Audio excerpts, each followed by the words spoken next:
Hello, hello, hello, John Mason. How is everybody? Hope we're making it okay in the snow.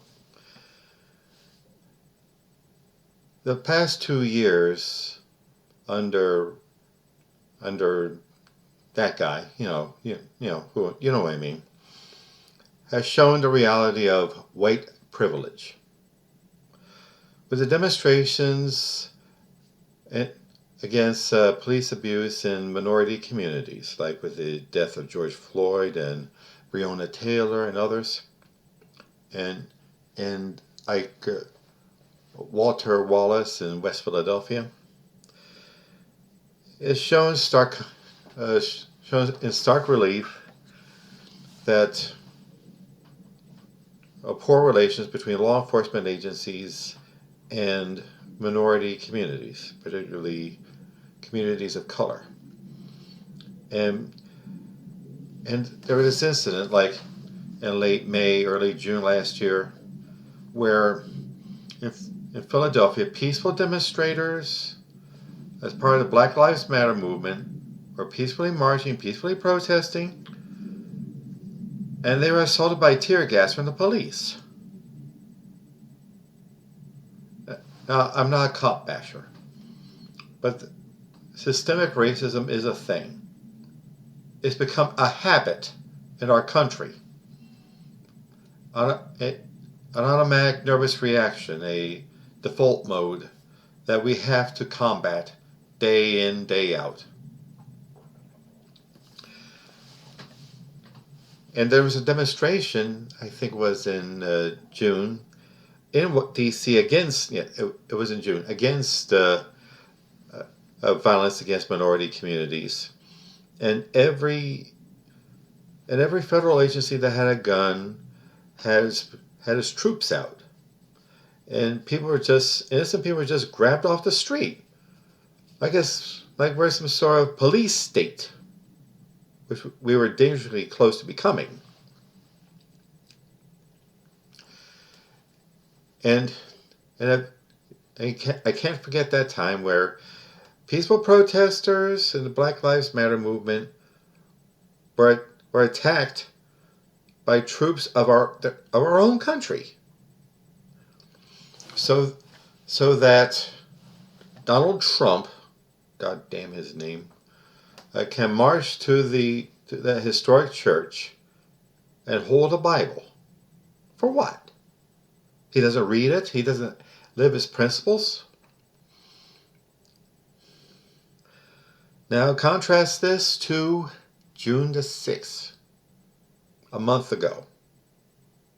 A raging, rampaging mob of Trump lovers, influenced by evangelical Christians, total complete racists, and the QAnon conspiracy, stampeded into the they were urged on by Trump. And they were stampeded. And they stampeded into the Capitol on Trump's urging, and urging of his minions. And, well, for one thing, Trump said, "I will lead you." After the rally, he goes to the White House, sees it on TV.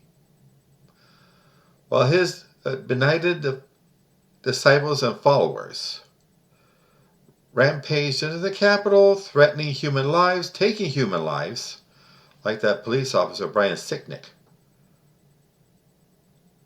And the elected representatives could have been killed, including the pro-Trump ones.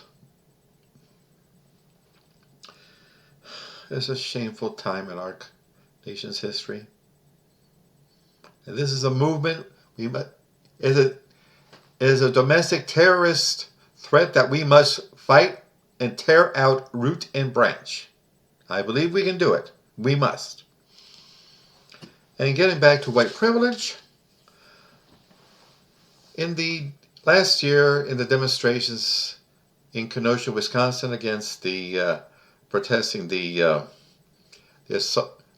death of an innocent person by police, there was a young man from Illinois, Kyle Rittenhouse. He just 17-year-old punk just walks around with tactical gear and an AR-15, The cops just walk past him as he kills 2 people.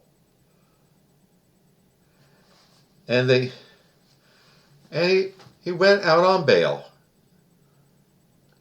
And posting his bail was this Christian fundraising group. It's kind of like a GoFundMe for evangelical Christians. And Mike Lindell, the My Pillow guy. Such good Christians. And now he's out on bail and he's disappeared.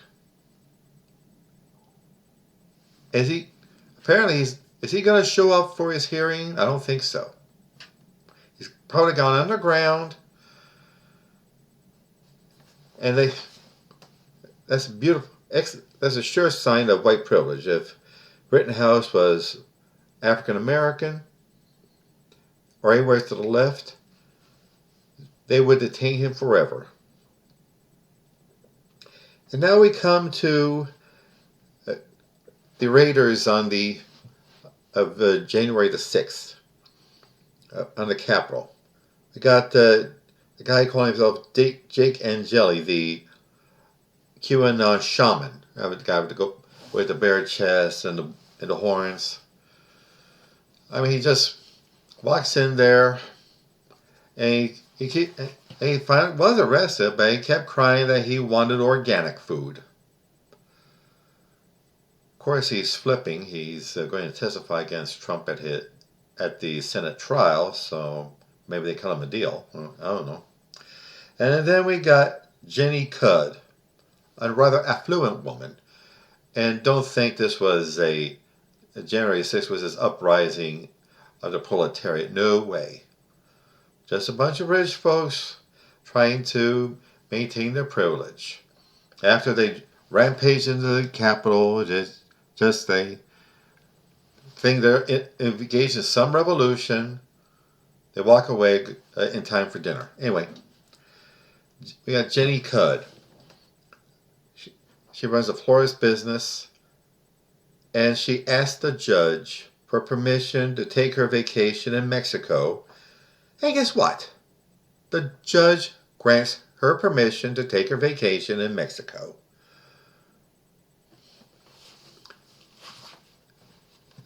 If any of these people in the January 6th raid were people of color or anywhere to the left, no doubt they would have been slaughtered, massacred, blood all over the Capitol steps, blood all over Pennsylvania Avenue, blood all over Lafayette Square, blood everywhere. But no. These were white people, affluent white people, a lot of them very affluent, some low-income people who just were caught up in a cult. And they were escorted out by the police. What a shame. White privilege is a serious business we have to deal with. And February is African American History Month. We must educate ourselves about African American history. All the accomplishments, all the hurdles, all the struggles. Let's educate ourselves about that. And we as white people must re-educate ourselves out of racism. Anybody, dig it out of us and get rid of it. We can do it. We're Americans. We got the stuff for it. We've overcome so many difficult times. We can beat this, and we will. Thank you. Have a good day. Bye.